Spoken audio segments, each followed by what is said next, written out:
ভুলে যেও না যে আমি কিন্তু মন্ত্রী। রাজসভায় সবার সামনে আমায় অপমান করে তুমি ভালো করলে না মোটেও। এই যে এখন বরং আসুন, আমাদের অনেক কাজ পড়ে আছে। তোমায় আমি দেখে নেবো গোপাল।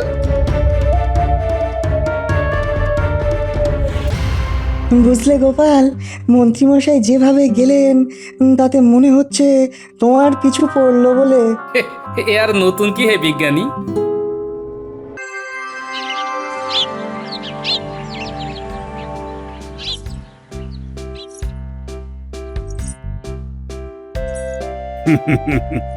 কি রানী, রথটা দেখলে? হ্যাঁ, খুব সুন্দর হয়েছে। অনেক খরচও হয়েছে রথটা বানাতে। সেটাই তো মনে মনে ভাবছিলেন মহারাজ, এত খরচা করতে গেলেন কেন আপনি? না, ভাবলাম এবারেও আড়ম্বর করেই রথযাত্রা করব। সে না হয় বুঝলাম, কিন্তু মনে আছে তো এবারেও সব প্রজারা খাজনা দেয়নি। হ্যাঁ হ্যাঁ, তার উপর তো আবার ঠাকুরও বানাতে হবে। হাতে বেশি দিন সময়ও নেই মহারাজ। আচ্ছা বলছি, রথযাত্রা যদি আড়ম্বর করে পালন করেন তাহলে সারা গ্রামবাসীকেও খাওয়াতে হবে। ওরে বাবারে, কি খরচ, কি খরচ! সেটা রথ বানানোর সময় খেয়াল রাখা উচিত ছিল মহারাজ। হ্যাঁ, আমার আবার খেয়াল? নিজেই নিজের খেয়াল রাখতে পারি না। আমি বুঝি আপনার খেয়াল রাখি না মহারাজ? আহা, তুমি আছো বলেই তো আমি আছি। তুমি আমি এক মন এক প্রাণে বাঁচি।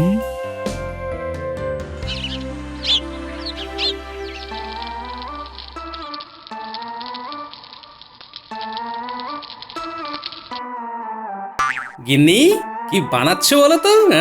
হ্যাঁ, এত সুন্দর গন্ধ বেরোচ্ছে। বলি উঠেই দেখো না। হ্যাঁ,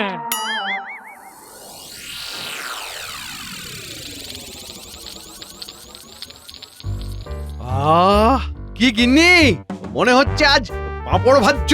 হ্যাঁ, ভাবলাম খিচুড়ি বসিয়ে দিয়ে পাঁপড় ভাজা দিয়ে খাবো। আহাহাহাহাহা! গরম গরম খিচুড়ি খেতে কি স্বাদ! গিন্নির হাতের রান্নার আবার প্রশংসা করতেই হচ্ছে আজ। সকাল সকাল প্রশংসা শুনলে কাজে লাগে না মন, মনে হয় বসে থাকে তোমার পাশে সারাক্ষণ। ভালো বলেছো। তোমার গিন্নি হয়ে এইটুকু যদি না বলতে পারি। ঠিকই তো, না হলে ভাত ডাল খাইয়ে কি লাভ হলো? কি বললে তুমি? এই না না না না, বলছিলাম ভাত ডালে খিচুড়ি হয়।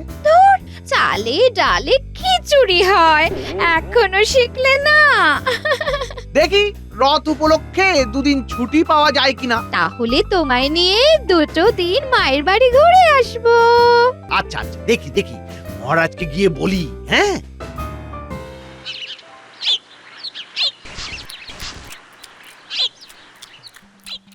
ও মা, জিলিপি!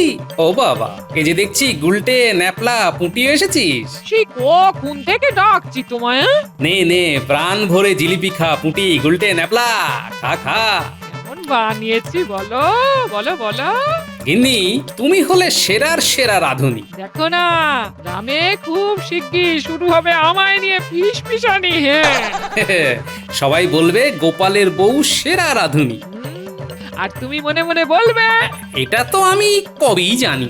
দিদা, জিলিপিটা যা বানিয়েছো না, উফ! জিলিপিটা পুরো টইটম্বর রসে। তাই তাড়িয়ে তাড়িয়ে খা বসে বসে। বলি হ্যাঁ গো, এই সামনেই তো রথ গো, নাতি নাতনিদের রথ কিনে দেবে না? আরে হ্যাঁ, দেবো না মানে? নিশ্চয়ই দেবো। আমার ছোট্ট সোনারা সব। আরে সব কটা যেন এক একটা হিরে টুকরো।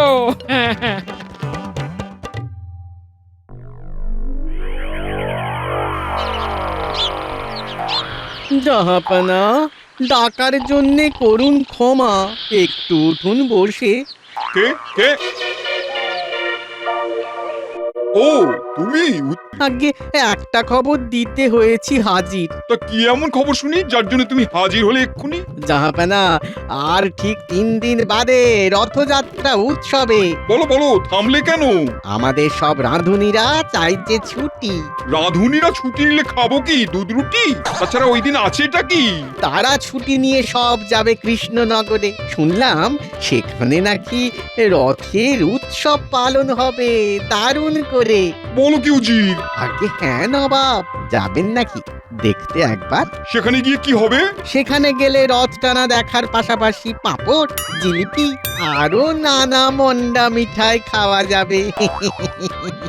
বেশ, তাহলে রথের দিন হচ্ছি আমরা কৃষ্ণনগরের রাজার অতিথি।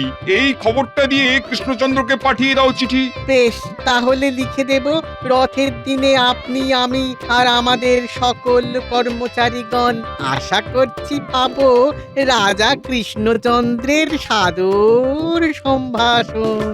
রাজা পড়বে ফাপড়ে।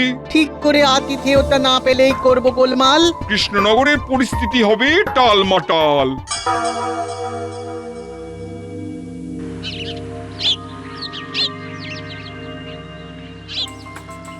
সুপ্রভাত হে আমার প্রিয় সভাসদেরা। সুপ্রভাত। তারপর সকলের খেয়াল আছে তো? আর 3 দিন বাদে কি? রথযাত্রা। মহারাজ, আমাদের এই বছরে কি রথযাত্রা বড়সড় করে হবে? রাজকোষের যা অবস্থা, এরপরেও তুমি একথা বলো কি করে গোপাল? দেখো গোপাল, আমি এই বছরেও রথযাত্রা মহা সমারোহে পালন করতে চাই। কিন্তু মহারাজ, রাজকোষের তো করুণ হাল। তোমাদেরকেও একটা কথা জানানোর আছে। আমি ইতিমধ্যেই একটা বড়সড় রথ বানিয়ে নিয়েছি। আসলে চমক দেব বলেই এই কথাটা চেপে রেখেছিলাম। আগে ওই বড়সড় করে রথ বানানো, আড়ম্বরে রথযাত্রা পালন করা তো রাজবাড়ির ঐতিহ্য। কিন্তু আমি ভাবছি শুধু ভাবলে তো হবে না গোপাল, এখন কাজও করতে হবে। তোমরা আমাকে বলো তো, পুরো অনুষ্ঠানটা এবারে স্বল্প খরচে ঘটা করে কি করে করা যায়? রথ বানানো হলেও এখনো নিশ্চয়ই ঠাকুর করা বাকি। এবারেও গোটা রাজ্যবাসীদেরও তো খাওয়াতে হবে নাকি? এখন কি করি বলো তো? তোমরাই তো আমার বল ভরসা। দেখছি মহারাজ। আমি দেখছি মহারাজ, উপায় ঠিক বার করবই। মহারাজ, নবাবের চিঠি এসেছে। নবাবের চিঠি?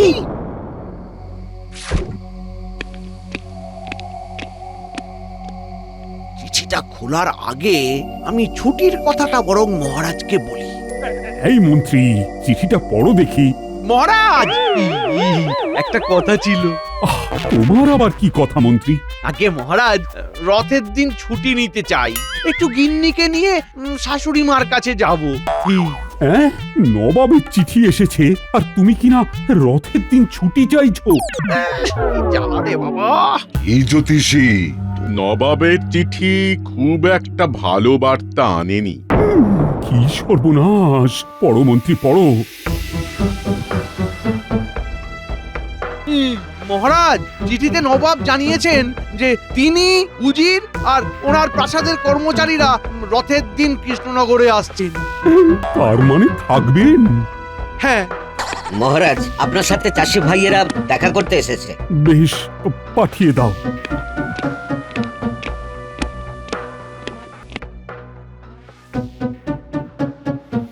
মহারাজ, দেখলাম অনেক বড় রথ হয়েছে, এবারে আমাদেরও একটু দেখুন। মহারাজ, আমরা তো এবারে না খেতে পেয়ে মরে যাব মহারাজ। মহারাজ, জানেনই তো এই কটা মাস না ফসল ফলাতে পেরে আমাদের কি করুণ হাল হয়েছে। সবই বুঝছি, কিন্তু তোমরা খাজনা দাওনি বলেই তো আমারও তো রাজকোষের বাজে অবস্থা। দয়া করে এইভাবে মুখ ফিরিয়ে নেবেন না, আমাদের রোজগারের কিছু একটা বন্দোবস্ত করে দিন মহারাজ, তাহলে আমরাও খাজনা দিতে পারবো। তোমরা শান্ত হও আর এখন যাও, মহারাজ দেখছেন কি করা যায়। সকলেই দেখছো তো আমার এখন কি অবস্থা। একে আসছেন নবাব, তার উপরে প্রজাদের দূর করতে হবে দুরবস্থা, ওদিকে ঠাকুর বানাতেও হবে, সব মিলিয়ে নিতে হবে চট জলদি কোনো ব্যবস্থা। বলো মন্ত্রী, বলো গোপাল, কিভাবে কি হবে? আগে মহারাজ, আমায় কিছু থলি মোহর দিয়ে দিন, তাই দিয়ে আমি সব ব্যবস্থা করে দেব। হ্যাঁ মন্ত্রী মশাই, আপনাকে কথলি মোহর দিয়ে মহারাজ আবার ভাবতে বসুন এই ব্যাপারটা নিয়ে। আমি কাজের কাজ করি, তোমার মতো বাজে কবিতা বলি না। বাজে কবিতা বলতেও লাগে ছন্দ, আপনার তো তাও নেই। অবশ্য আমারও নেই কোনো ধন্দ। দেখুন মহারাজ, আমার সাথে এক পোটর চেনা আছে, সে ঠাকুর গড়ে দেবে। মানে কালকে ভোরেই আমি তাকে ডেকে কথা বলে নিচ্ছি।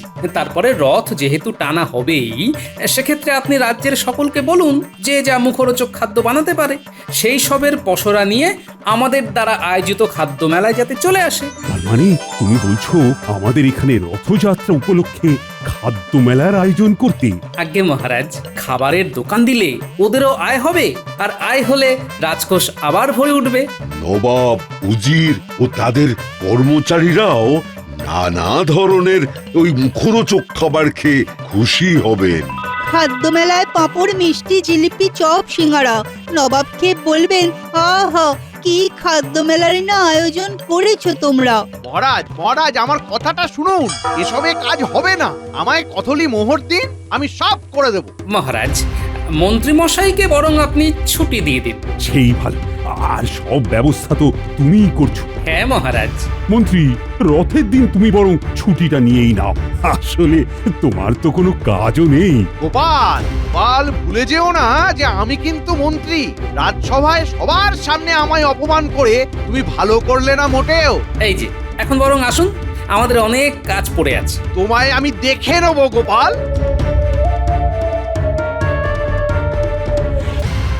বুঝলে গোপাল, মন্ত্রীমশাই যেভাবে গেলেন তাতে মনে হচ্ছে তোমার পিছু পড়লো বলে। এ আর নতুন কি হে বিজ্ঞানী? কি হলো? এই মুখ এত গম্ভীর কেন? ভাবছি মন্ত্রী মশাই না আবার কোনো বাগড়া দেন। এ কেন গো, কি হয়েছে? এবারেও মহারাজ রথযাত্রা মহা সমারোহেই করবেন, বুঝলে? সেই জন্যে আমাকেও মন্ত্রীকে বলেছিলেন যে ভেবে এমন একটা উপায় বার করতে যা দিয়ে কম খরচে ঘটা করে রথযাত্রা পালিত হতে পারে। ও, মন্ত্রী মশাই নিশ্চয়ই অসম্ভব কোনো কথা বলেছেন। হ্যাঁ, তাছাড়া আবার কি, শেষে আমিই পরিকল্পনা করলাম। ও হ্যাঁ, আরেকটা কথা, এবারে রথের মেলায় খাদ্য মেলারও আয়োজন হচ্ছে, বুঝলে? তুমি চাইলে আমার হাতের জিলিপি রাজ্যবাসীকে খাওয়াতে পারি, তাই তো? হ্যাঁ। বেশ, তবে তোমায় আমি বলছি, যার স্বভাবই হলো মানুষের পেছনে লাগা, সে কিন্তু সেটাই করবে। সজাগ থাকো। সে তো বটেই, এদিকে আমারও এত কাজ। এত চিন্তা কিসে না? তোমার খুদে সাঙ্গ পাঙ্গরা আছে না। হ্যাঁ, ওদেরকেই বলি বরং।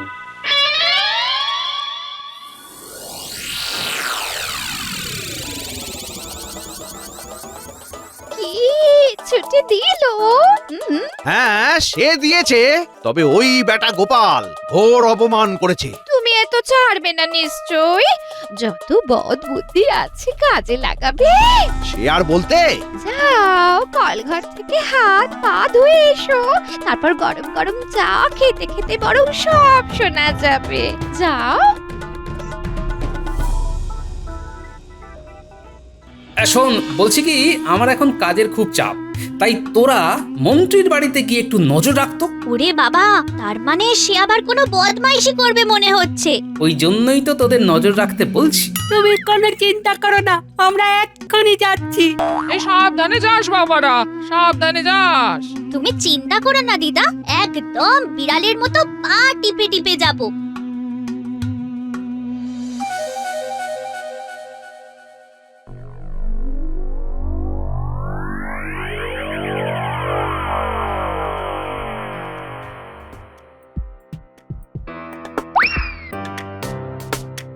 কি করবে, কিছু ঠিক করলে? হ্যাঁ, গোপালকে ফাঁপড়ে ফেলবো। ওটা তো তোমার রোজকার কাজ। আমি বলছি পরিকল্পনার কথাটা। রথের মাত্র 2 দিন বাকি, অথচ বড় সড় রথ তৈরি হয়ে গেলেও ঠাকুর তৈরি হয়নি। গোপাল ভার নিয়েছে, তার চেনা পটোকে দিয়ে ঠাকুর বানাবে। ও ও ও, বুঝে গেছি। তাহলে পটো উধাও হয়ে যাবে, তাই তো? এই তো আমার মুখের কথাটা তুমি বসিয়ে নিলে। তোমার মুখের কথা আমারই কথা, আবার তোমার ব্যথা সেটাও আমারই ব্যথা। খেলা একেবারে জমে যাবে, বুঝলে গিন্নি? একেবারে জমে যাবে। আমি রাজসভায় না গিয়েও বাড়ি বসে কলকাঠি নেড়ে ওদের বিপদে ফেলবো। তাহলে বড়টা ঘটা এলো বলে? হ্যাঁ গিন্নি, কালকেই শিল্পী উধাও হবে।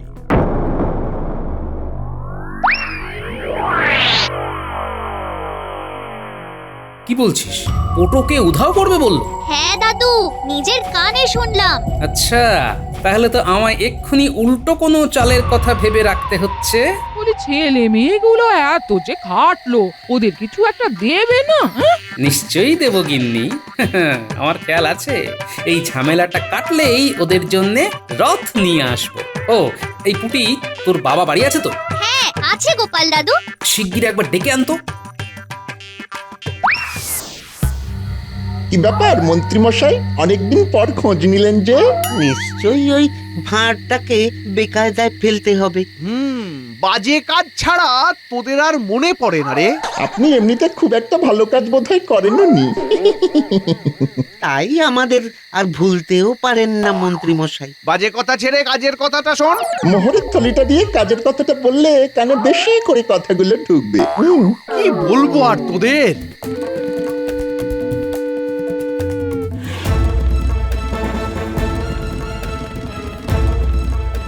কাজের কথা বলুন মন্ত্রী মশাই, কাজের কথা বলুন। শোন, কালকে ভোর থেকে গোপালের বাড়ির আশেপাশে ওঁত পেতে থাকবি। কালকে সকালে ওর বাড়িতে পোটো আসবে, ওর সাথে কথা বলে যেই পোটো বেরোবে ব্যাটাকে গুম করে নিবি, ব্যাস। পোটো কি গোপালের মূর্তি? যত বাজে কথা, যা বললাম তাই করবি। মনে রাখিস, মোহরের থলি দুখানা মুখ দেখে দিইনি।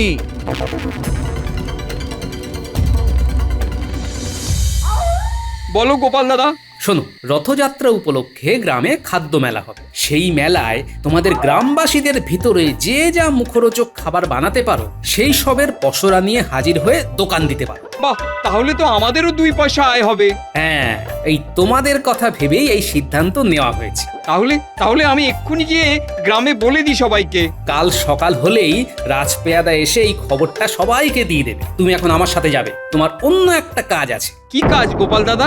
শোনো, মহারাজ আমাকে যেহেতু রথযাত্রার সব ব্যবস্থার ভার দিয়েছেন, সেহেতু মন্ত্রীমশাই রেগে গেছেন আর আমায় ফাঁপড়ে ফেলতে চাইছেন। উনি চাইছেন আমি যে পোটোকে দিয়ে ঠাকুর বানাতে চাইছি তাকে গুম করে দিতে। তা আমায় কি করতে হবে গোপাল দাদা? তোমায় একটু কষ্ট করে পোটোর ছদ্মবেশ ধরতে হবে, বুঝলে? আর একটা দিন বটা ঘটার আস্তানায় থাকতে হবে। আচ্ছা, আর এই সুযোগে তুমি আসল পোটোকে দিয়ে ঠাকুর গড়িয়ে নেবে, তাই তো? হ্যাঁ, একদম তাই। তোমায় ছদ্মবেশ যেটা দিচ্ছি, তুমি সেটা ধারণ করে কালকে একদম সকাল সকাল আমার বাড়ি চলে আসবে। আর বাড়ি থেকে বেরিয়েই বটা ঘটার হাতে গুম হয়ে যাব, তাই তো? আমি আসছি তাহলে। গিন্নি, আমি একটু আসল পোটোর বাড়ি যাচ্ছি, বুঝলে? হ্যাঁ, তুমি বরং এক্ষুনি যাও। কাল থেকে তো পুরো নাটক শুরু হবে। হ্যাঁ হ্যাঁ, পুরো আটক নাটক।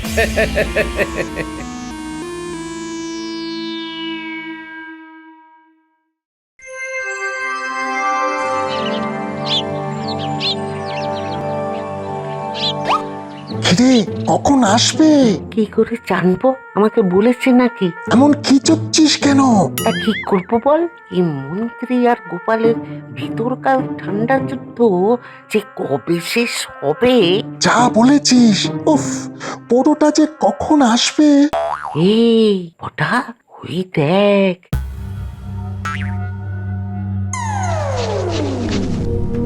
হ্যাঁ হ্যাঁ, গোপালের বাড়ির সামনেই দাঁড়ালো। তার মানে এই সেই পোটো। চল পটা, বেটাকে গলায় গামছা চাপা দিয়ে ধরি। দূর গাদা, গলায় গামছা চাপা না, মুখে গামছা চাপা দিতে হবে। ও ও হ্যাঁ হ্যাঁ হ্যাঁ হ্যাঁ, তাহলে বেটা বেরোলেই মুখে মাটি চাপা ধরি, ওই গামছা চাপা দিব। হ্যাঁ ঘটা, চল চল, পোটো বেরিয়েছে। চল সে চলো। হিংসা।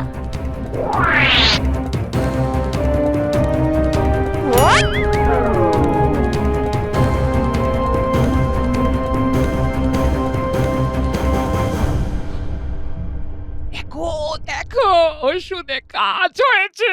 হ্যাঁ, কার ওষুধ দেখতে হবে তো? আর কাল সবই, এটাও একটা কথা। আর একটু সকাল হলেই রাজপ্রাসাদে ছুটতে হবে। তুমি কি আজই সকলকে এই মন্ত্রী মশাইয়ের বদমাইশিটা বলে দেবে? হ্যাঁ, না, কালকে একদম হাতে নাতে নাতে সবাইয়ের সামনে হাটে হাড়ি ভাঙবো।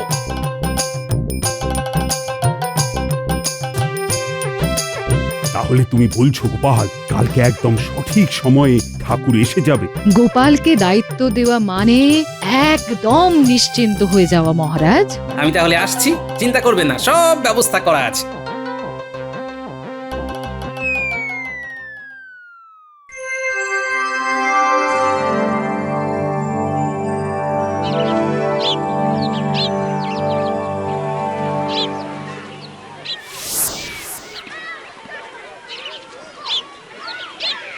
কি কৃষ্ণচন্দ্র, টানবে কখন রথ?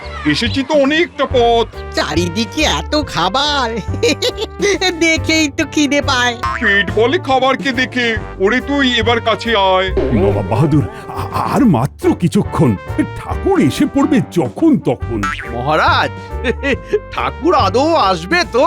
এতক্ষণ তো হয়ে গেল। এ কি মন্ত্রী, তুমি যাওনি? আর এসব কি বাজে কথা বলছো? না মহারাজ, গোপালের এত সুন্দর বন্দোবস্ত একবার নিজের চোখে না দেখে কি চলে যেতে পারি? এই যে মন্ত্রী, কেটেছো নাকি কোনো ফন্দি? আমি খুবই ভালো, বদমাইশি আমার রক্তেই নেই। তাও যে যা পাচ্ছে বলছে সেই। দূর দূর কৃষ্ণচন্দ্র, কি অব্যবস্থা তোমার রাজ্যে। আমি চললাম। দাঁড়ান নবাব। ঠাকুর এসে গেছে। কি হলো, এত দেরি কেন? ঠাকুর কি করে এলো? এই বটা ঘটা কই? মহারাজ, এই রাজ্যেরই পোটো অনেক দূরে গিয়ে ঠাকুর বানিয়ে দিয়েছে, তাই সেখান থেকে আনতে দেরি হলো। কেন কেন কেন দূরে কেন যেতে হলো? মহারাজ, দূরে না গেলে আর ঠাকুর আসতো না, কারণ মন্ত্রী মশাই ফন্দি করেছিলেন পোটোকে গুম করে দেওয়া। এ কি কাণ্ড! দাঁড়াও মন্ত্রী, তোমার হচ্ছে, রথটা শুধু টানা হয়ে যাক। পালাই বাবা, পালাই পালাই, না হলে কপালে আছে চরম ধোলাই। পালাই। ধরো মন্ত্রীকে, ধরো, আচ্ছা করে মারো। জয় জগন্নাথ দেবের জয়। জয় বলরাম দেবের জয়। মহারাজ, এবারে চলুন শুরু করি। আসুন নবাব, আসুন।